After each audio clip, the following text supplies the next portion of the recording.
Membicarakan penting tidaknya nyawa seseorang itu bukan jalan keluar yang baik. Ingat dokter yang super. Satu pasien berarti satu nyawa yang harus kita selamatkan.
Hai Diana, mau kemana?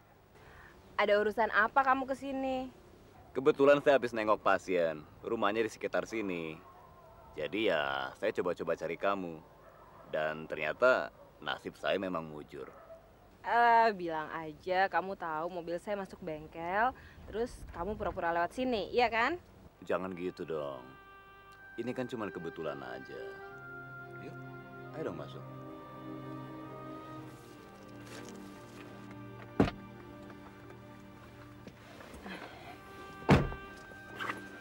Kamu nggak balik ke rumah sakit? Memangnya kamu mau saya antar ke sana? Ya, bengkel mobil saya sih deket rumah sakit. Jadi kalau kamu nggak keberatan, saya mau ikut sampai ke rumah sakit. Kalau buat kamu, apa juga boleh. Sorry, sebentar. Halo? Ya, selamat siang Warsa. Ada apa? Begini Dokter Gun, nanti seorang pasien akan dibawa ke ruang gawat darurat. Mungkin akan menjalani operasi. Dia itu orang penting. Ini kesempatanmu untuk membina hubungan baik dengannya. Cepatlah kemari. Dia dalam perjalanan sekarang ini. Kamu atur aja dulu ya. Secepatnya saya langsung ke sana. Iya, ya.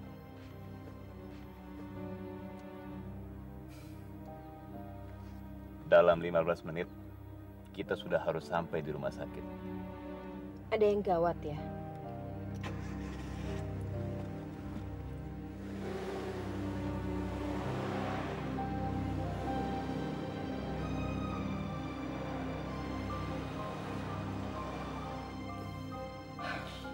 Gimana?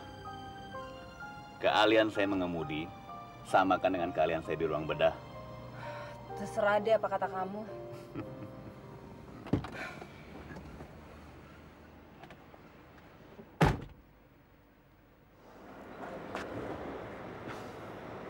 Dian, kamu itu wanita yang pintar.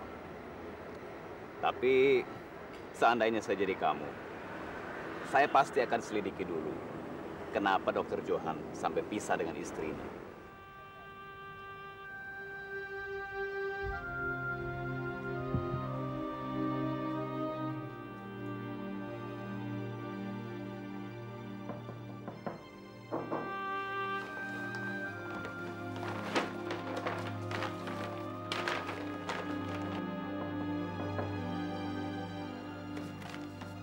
Ya, masuk. Maaf, ganggu ya? 1 jam lagi mobil saya selesai diperbaiki. Nah, sambil nunggu, saya ingin ada teman ngobrol. Silakan duduk. Bagaimana kuliah kamu? Baik. Sebentar ya, Di ya. Sekarang saya baru menyadari bahwa ternyata masih ada banyak kelemahan dan kekurangan saya. Pengetahuan yang saya miliki selama ini ternyata masih sedikit sekali. Apalagi setelah saya mempelajari yang namanya kehidupan dan kematian kalau dilihat dari kacamata filsafat. Ternyata kehidupan dan kematian itu memang aneh dan misterius. Kamu sadar nggak kalau kamu itu sedang lelah? Saya nggak apa-apa kok. Saya baik-baik aja. Sebentar ya. Ya. Sekarang. Oke, saya kesana ya. Maaf, saya harus ke UGD. Ada emergency, saya nggak bisa temanin kamu. Nggak apa-apa, saya juga udah mau jalan kok ntar. Ya.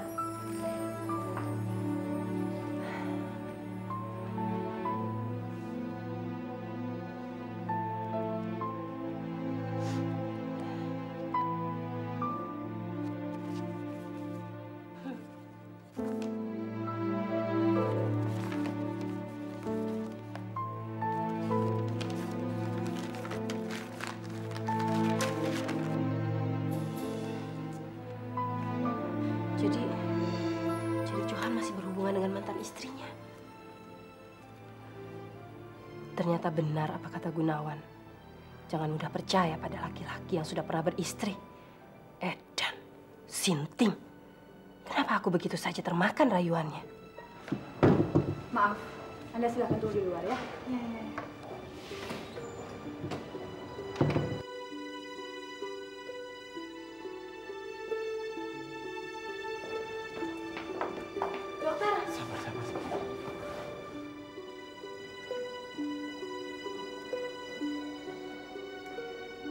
Maaf, Dok.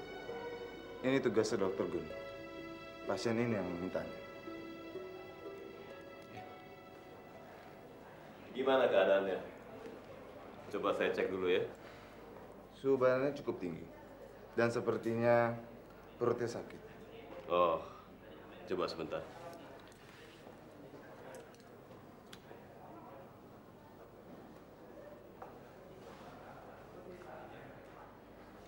Sepertinya perlu dilakukan CT scan dulu.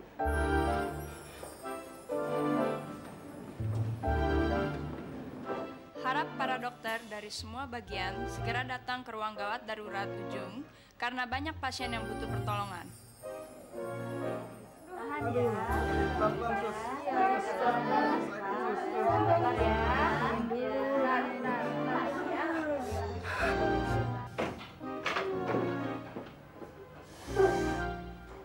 Dokter Fadlan, tolong diperiksa yang lain.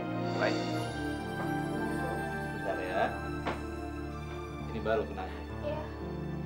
Aduh, sakit dok. Ya, Tangan saya nggak bisa gerak dok. Bentar saya lihat ya. Dasar supir sial. Udah tau habis penumpang ketiga-tiganya ngebut. Udah, kamu jangan banyak Dokter. bicara, biarkan obatnya Dokter, bekerja. pasien itu keadaannya sangat kritis. Dadanya terasa sakit. Kalau gitu kamu segera ronsen. Kalau hasilnya memang harus dioperasi, kasih tahu saya. Baik dokter. Udah, kamu istirahat ya.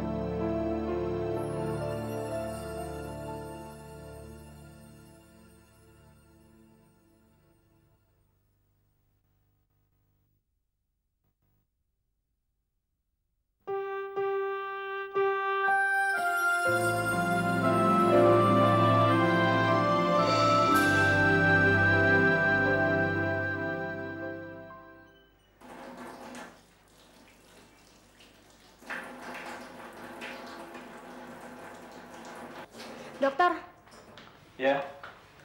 pasien yang sesak nafas kambuh lagi.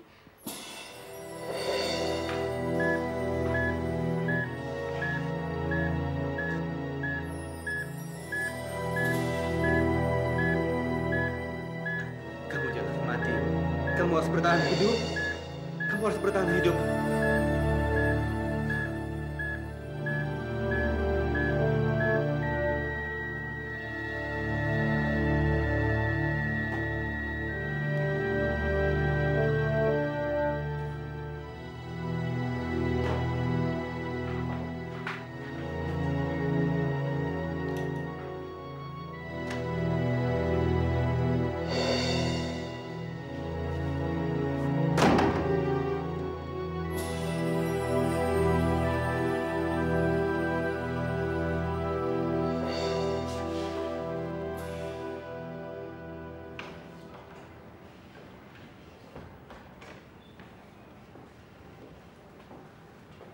Saya baru saja selesai rapat. Terima kasih Dr. Johan, kamu cepat mengatasi pasien-pasien kecelakaan itu. Bagaimana? Semuanya baik-baik saja, kan? Suster, pasien siapa itu? Nah. Besok kita bicarakan masalah di kantor.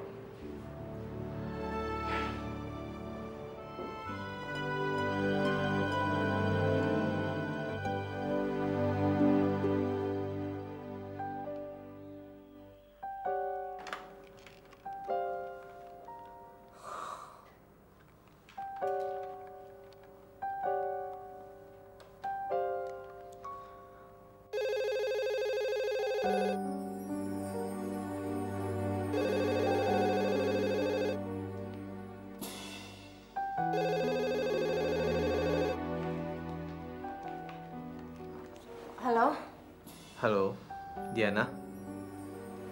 Mau apa lagi kamu? Saya ingin bicara dengan kamu. Apapun yang kamu mau bilang sama saya nggak suka. Saya nggak akan pernah percaya lagi sama kamu. Dian, saya nggak ngerti apa maksud kamu. Ternyata kamu itu penipu. Apa kamu pikir perempuan itu sama seperti persinggahan yang bisa kamu datengin kapan aja kamu mau? Hati-hati, Johan. Jangan besar kepala. Suatu saat kamu pasti kena batunya. Kalau kamu sendiri nggak bisa menghormati orang lain, bagaimana kita bisa hormat sama kamu? Kamu juga nggak pernah jujur sama saya. Saya nggak ingin berdebat di telepon sekarang.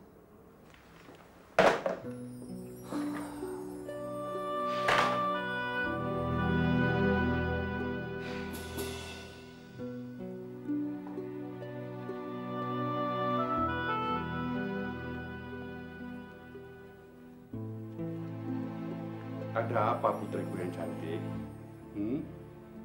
Kenapa?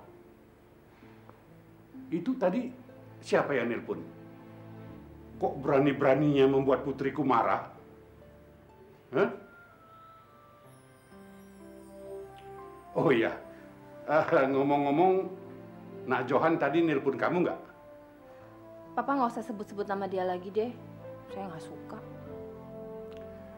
Jangan susah putriku yang cantik. Nanti kamu jadi sakit lagi. Seperti Paman Lesmana itu. Memangnya Paman Lesmana sakit? Iya. Stroke. Dia itu sebatang kara. Tidak ada yang merawatnya. Jadi selama di sana, Papa merawat Paman? Dia teman baik Papa, Diana. Itulah sebabnya, Pak. Saya ngelarang Papa banyak-banyak makan lemak. Soalnya takut Papa sakit. Sudah. Jangan bawa-bawa nama Papa. Papa kan sehat-sehat saja. Iya, tapi kalau Papa sakit, kan kita juga yang repot, Pak. Anak Badung. Papa ingatkan kamu. Kalau nanti misalnya terjadi sesuatu pada diri Papa, kamu dan kakak kamu Astrid tidak akan Papa libatkan. Cuma Papa minta supaya Papa disuntik mati saja. Iya, apa sih nih? Ngomongnya Papa. Tabrakan itu terjadinya beruntun. Sehingga pasien mengalami beberapa kali benturan di dada dan di kepala. Hasil ronsen tidak menunjukkan adanya kelainan. Tapi karena pasien kembali mengerang, makanya saya memberanikan diri untuk memeriksa pasien itu. Dan hasilnya memang tidak terjadi kerusakan. Tapi ketika pasien tidak dibawa, pasien kembali mengalami sesak nafas. Kembali saya periksa. Dan saya pastikan kondisi pasien mengalami perdarahan di dalam. Tapi sebelum kita bisa berbuat banyak, pasien keburu meninggal dunia. Saya kira Dr. Johan sudah berusaha semaksimal mungkin. Kita semua cukup salut. Betul. Kita ini dokter yang harus rela berkorban. Apalagi seperti Dr. Johan yang... Saya hanya khawatir terhadap keluarga pasien yang meninggal itu. Hei! Siapa yang bertanggung jawab di sini? Ayo cepat katakan!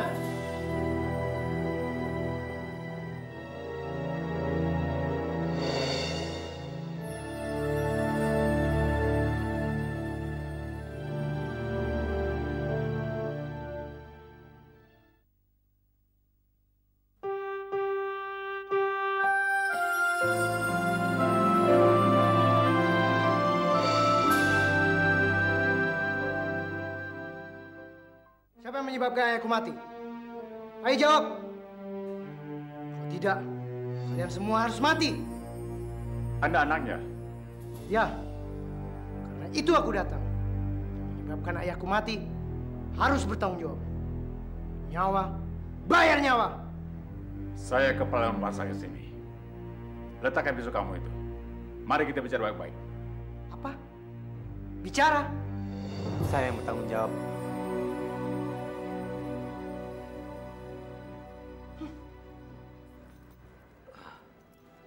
Jangan bergerak.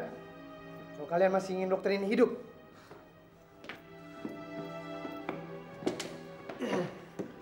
Jangan ada yang bergerak. Awas. Kalau tidak, aku bunuh dokter ini. Tenang, tenang. Tenangkan dulu hati kamu. Jangan coba-coba mendekat.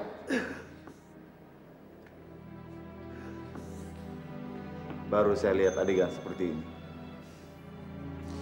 Bakal ada kejadian yang lebih seru lagi. Lihat aja nanti. Kalian pernah melihat dokter yang kerjanya cuma mencabut nyawa orang? Ini dokternya. Perhatikan waktu kerjanya. Mirip Dracula kan? Jangan begitu. Hentikan. Kalau ada masalah kan bisa dimusyawarahkan. Dokter apa kau ini, ha? Tebakan cukup.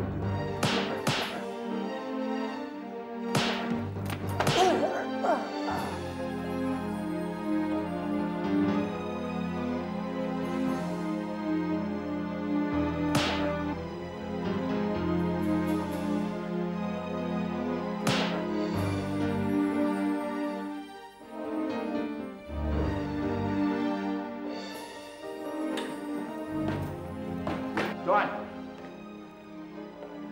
Sudahlah, nanti kita selesaikan. Ya?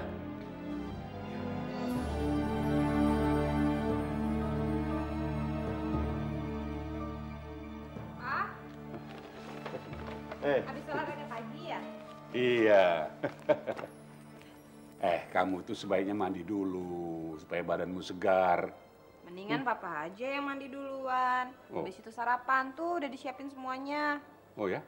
Oke, papa mandi dulu ya. Loh, Pak? Kok korannya dibawa sih? Ada berita menarik ya? Beritanya memang sangat menarik, Diana. Karena itu papa ingin melanjutkan baca di kamar mandi. Masa sih orang mandi sambil baca koran? Papa ini pagi-pagi udah ngaco. Ya nggak apa-apa, kalau nanti basah ya beli lagi. Kan banyak koran yang lainnya.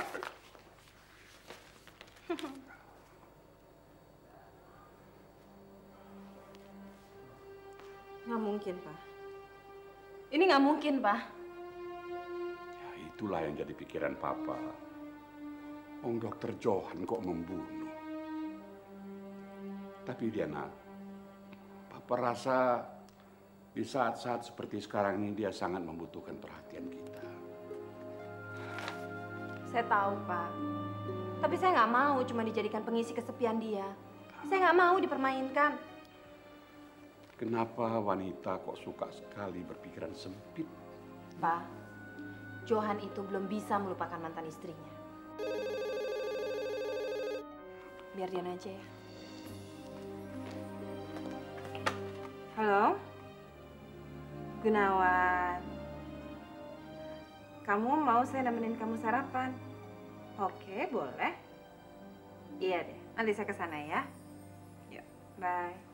Mau kemana? Nanti juga Papa tahu.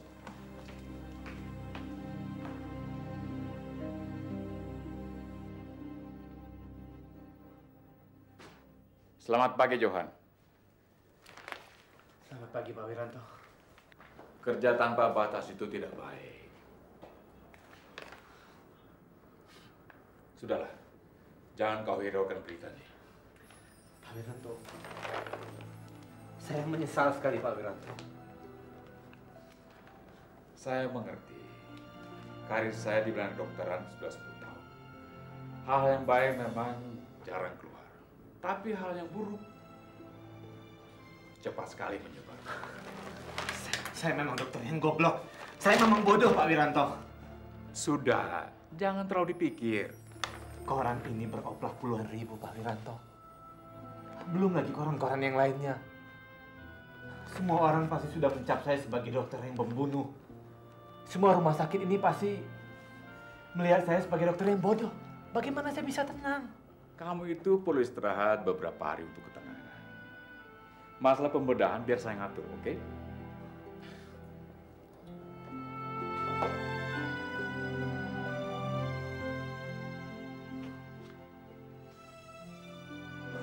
Ini Pak, hasil pemeriksaannya. Oh iya. Dan tolong Bapak tanda tangan di sini ya. Oh.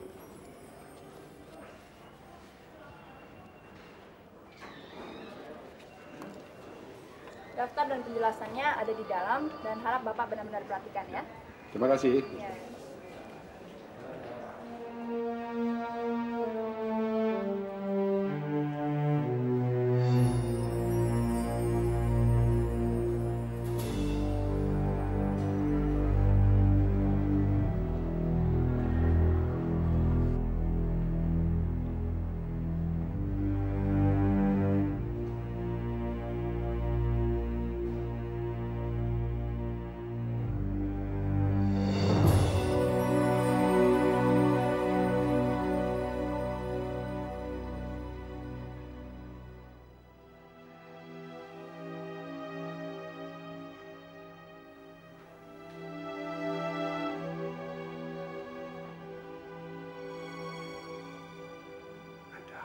Apa dia ini?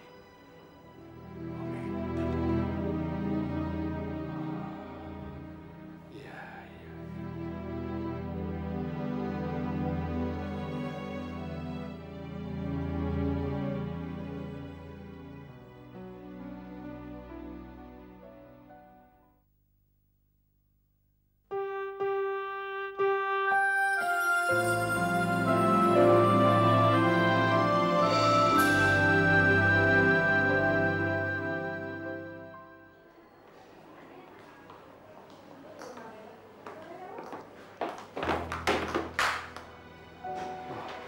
Maaf, Mbak. Maaf.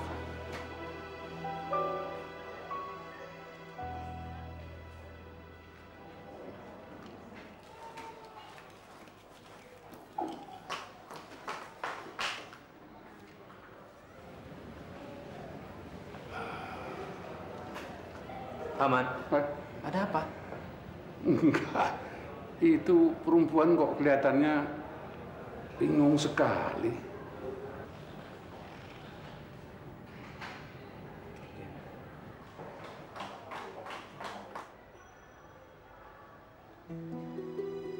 Ella?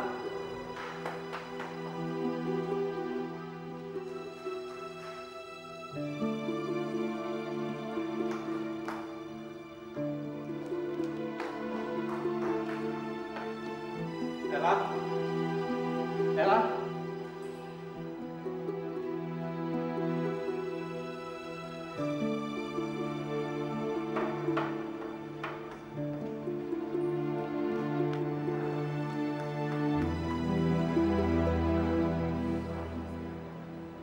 Kenapa? Kecewa karena saya bukan orang yang kamu cari? Dian, aku... Tidak perlu kamu jelaskan. Kalau kamu sudah menemukan wanita yang selama ini kamu cari-cari, apalagi gunanya saya? Dian, ini tidak seperti yang kamu lihat. Masalah Cukup. ini... Saya nggak butuh alasan kamu. Saya juga tidak akan mengganggu kesibukan kamu mencari-cari kekasihmu itu. Dian, saya bersama dia hanya masa lalu. Saya harap kamu mengerti itu. Saya... Maaf, saya punya banyak urusan lain.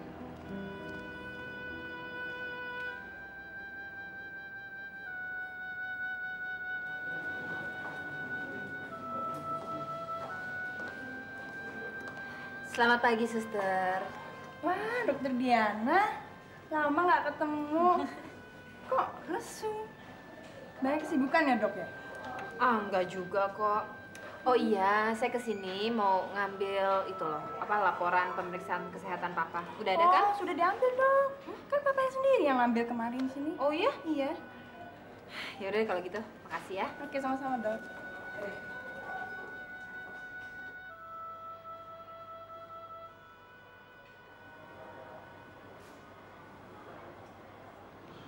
Hai. Hai, selamat ya, kamu udah jadi dokter terkenal. Biasa aja kok. Oh ya, kamu mau minum apa? Orange juice aja. Oke.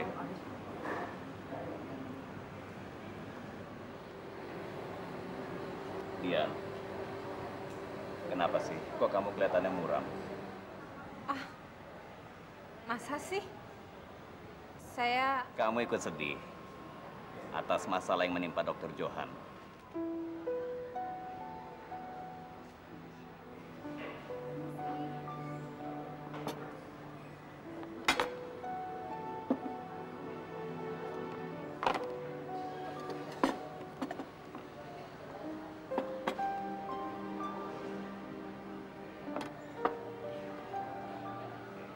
Makasih ya.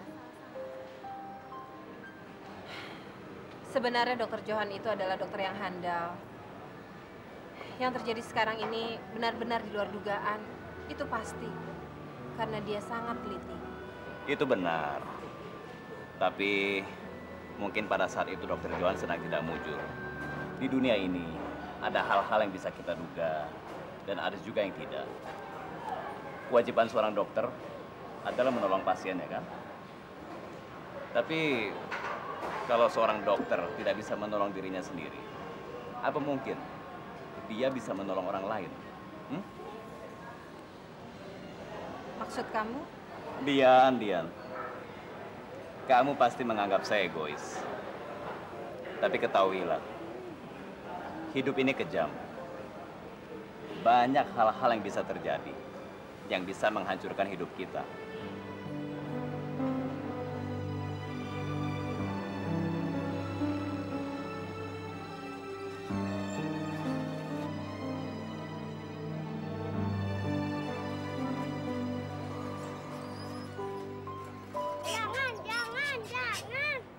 Jangan.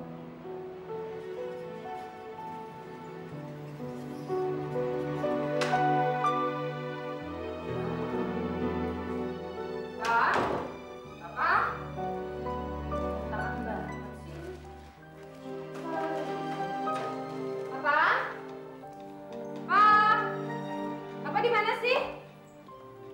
Papa? Marah ya? Ya iya dong, Pak. Saya pasti marah. Soalnya Papa udah bikin 2 kesalahan hari ini. Pertama, bikin jantung saya hampir copot. Kedua, mana hasil laporan pemeriksaan kesehatan Papa mana? Ayo. Alah, sudahlah. Tenanglah. Keadaan badan Papa baik-baik saja kok. Sudahlah, kamu nggak usah pikirin soal itu. Laginya surat kesehatan itu sudah Papa simpan. Nanti saja kamu lihatnya ya. Ya. Oh ya, ada yang ingin Papa sampaikan pada kamu. Sepertinya kok ada yang nggak beres dengan merebaknya berita tentang Dr. Johan itu. Maksud Papa? Tadi waktu di rumah sakit, Papa melihat Dokter Gunawan bicara dengan seorang laki-laki yang menyandra Dokter Johan di tempat yang tersembunyi gitu. Sepertinya mereka itu sedang merencanakan sesuatu loh. Hati-hati loh, Pak. Nanti Papa disangka memfitnah lagi. Jangan-jangan penyebar berita itu ya Dokter Gunawan itu. Apa?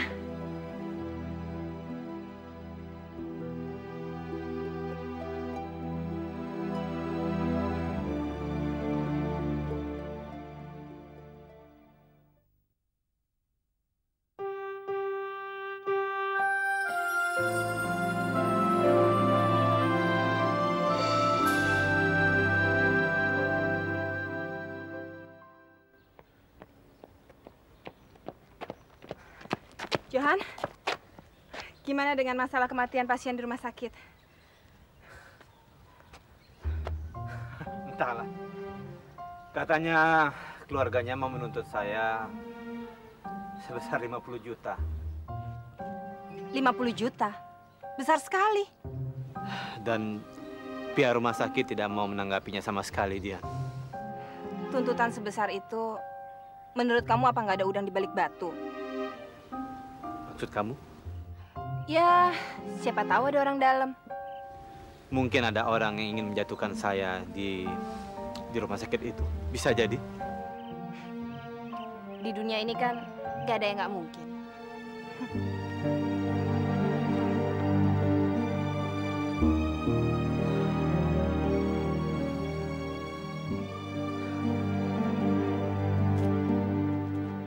Sekarang kamu sudah menjadi dokter ternama.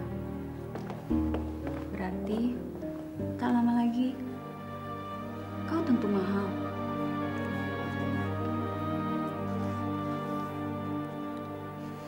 Apa ini?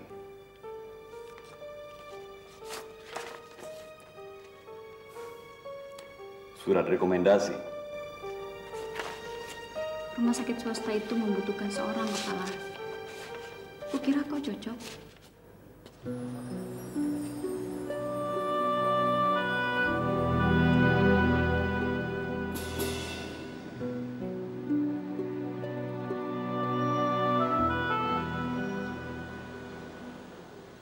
Anakku, maaf bila ibu menganggapmu anak ibu sendiri. Meski akhirnya kamu tidak jadi dengan anakku Rasta. Rasta punya adik tiri, katanya dia tinggal di Jakarta.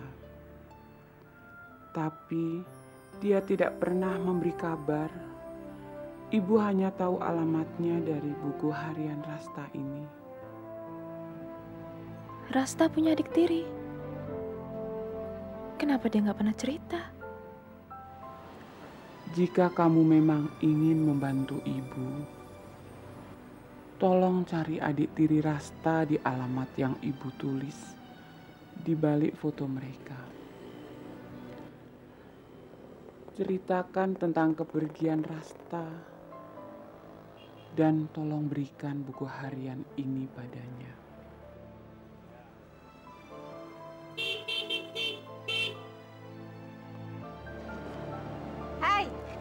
Dilarang keras ngelamun di jalanan. Ada apa sih, Mbak? Kok mukanya pucat? Oh, enggak. Mau kemana? Biasa, kangen sama pasien. Mau ketemu Marwan? Ya, sama Mbak juga. Yuk, Mbak. Loh, tadi katanya mau ke rumah. Duluan aja. Enggak, saya nganterin Mbak dulu. Nanti baru sama-sama ke rumah, ya? Yuk.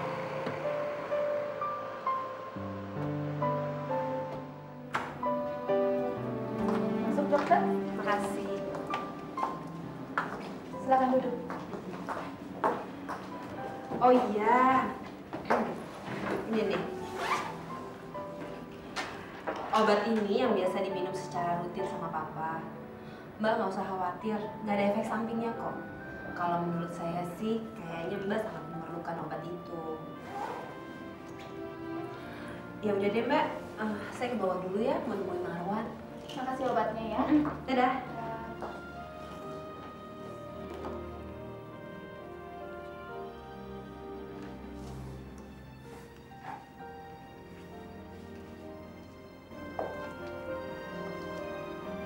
Rasta, bagaimana caranya aku menyampaikan semua ini kepada adikmu?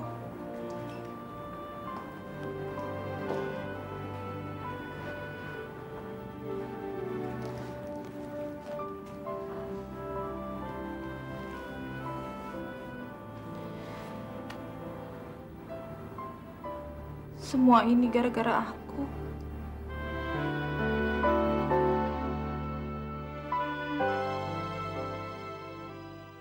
Maksud kamu, saya berpenyakit kanker? Kamu menyumpahi saya supaya cepat meninggal? Bukan, Mbak. Bukan, maaf. Bukan itu maksud saya. Jangan salah paham. Dengar dulu penjelasan saya, Mbak. Nggak perlu. Saya pikir kamu selama ini adalah teman yang baik. Ternyata kamu tidak lebih dari seorang dokter yang suka menyumpahi pasien agar cepat meninggal.